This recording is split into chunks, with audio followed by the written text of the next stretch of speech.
की बात करें स्पेसिफिकली तो मुझे लगता है कुछ 6-8 महीने पहले त्योहार के टाइम पर मैंने यूनाइटेड स्पिरिट्स का टारगेट दिया था, जब 600 साढ़े 600 के आसपास था, उसका टारगेट 1000 था कि वहां तक चला जाएगा और अब करीब करीब वहां पर चला भी गया 950।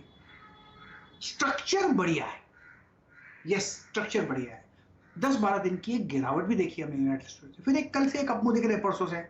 बुरा स्ट्रक्चर नहीं है, ये स्टॉक अच्छा है, होल्ड करना चाहिए, एक्सपेंशन कॉन्ट्रैक्शंस होंगे, इसमें अगर डिप मिलता है तो खरीदना चाहिए मैं कहूंगा, क्योंकि बहुत ही स्ट्रॉन्ग सपोर्ट तो 850 के आसपास। फ्यूचर्स में मत खरीदिए, कैश में खरीद सकते हैं।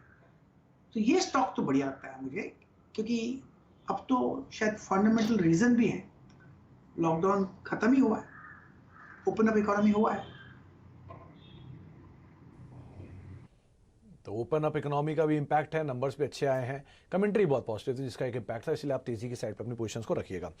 अच्छा गाबा सर, कुछ देर पहले भी एक खबर आई थी IRCTC के संदर्भ में, जहां पे इनकी जो कन्वीनियंस फीस है इन्हें उसको हाफ शेयर करना पड़ेगा। ये खबर उन्होंने मार्केट आज के बाद दी और उनका ये भी कहना है करीब 50% के आसपास के जो रेशियोज हैं वो हाफ किया जाएगा। और मेजर इनके लिए रेवेन्यूज जनरेट करता है ये टिकटिंग स्पेस, 14,000 करोड़ रुपए के आसपास के रेवेन्यूज लास्ट फाइनेंशियल ईयर में थे।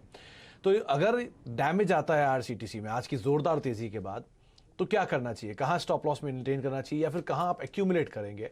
और दूसरा, अगर बहुत डैमेज नहीं आता है तो क्या किया जाए?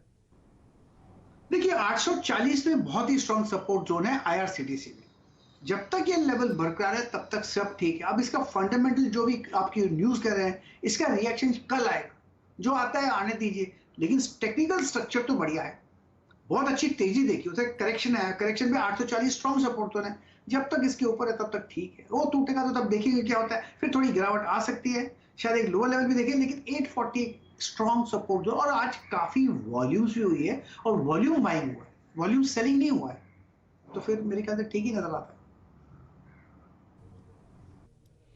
तो आपको लेवल बताए गए हैं, उनका आप ध्यान रखें और उसके हिसाब से ही अपनी रणनीति को बनाएं। जैसा भी न्यूज़ फ्लो है, जो रिएक्शन है, अकॉर्डिंगली आप यहाँ पर कॉल लीजिएगा। चलिए गाबा सर से आगे बातचीत करते रहेंगे, लेकिन उससे पहले दीपाली हमारे साथ मौजूद हैं। 3 नंबर्स पे वो चर्चा करेंगी, कल आने वाले हैं। एक तो एस्कॉर्ट्स, दूसरा है BEL, तीसरा है सेल।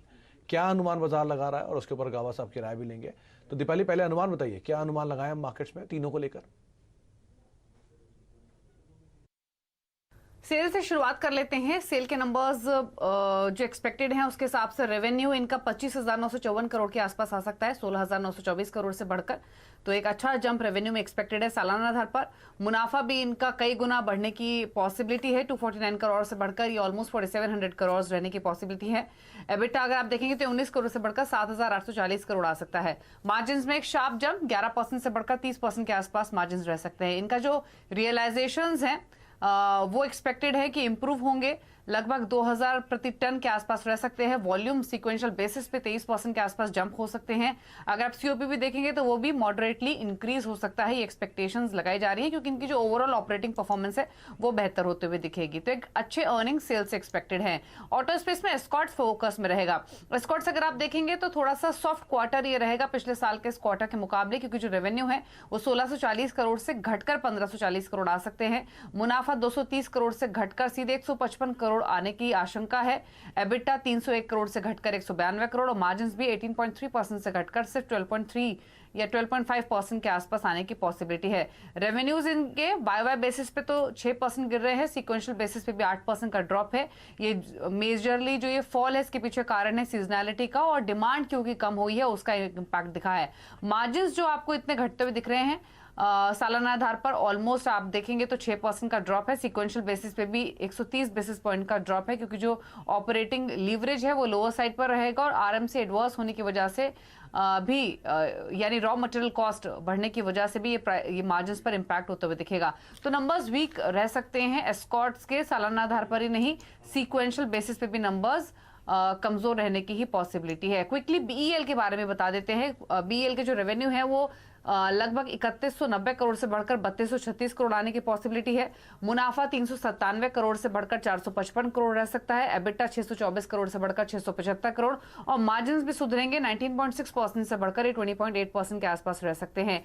ऑर्डर इनफ्लो में भी सुधार दिखेगा और ओवरऑल ऑर्डर बुक भी स्लाइटली इंप्रूव होकर आ सकती है। लोअर बेस होने की वजह से आपको ऑर्डर इनफ्लो में 156% की ग्रोथ दिख रही है। एबिटा मार्जिन एक्सपैंड होते हुए दिख रहे हैं फेवरेबल सेल्स मिक्स की वजह से। तो अच्छे नंबर्स, लेकिन लो बेस का ज्यादा कंट्रीब्यूशन रहेगा इन नंबर्स में।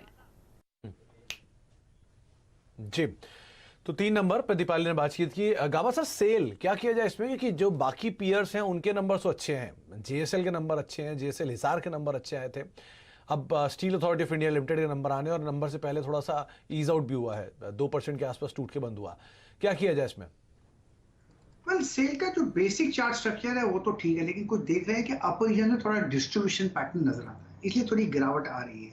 अगर सेल का अगर स्ट्रेंथ होना है तो उसके लिए उसको ट्रेड करना पड़ेगा 122 के ऊपर।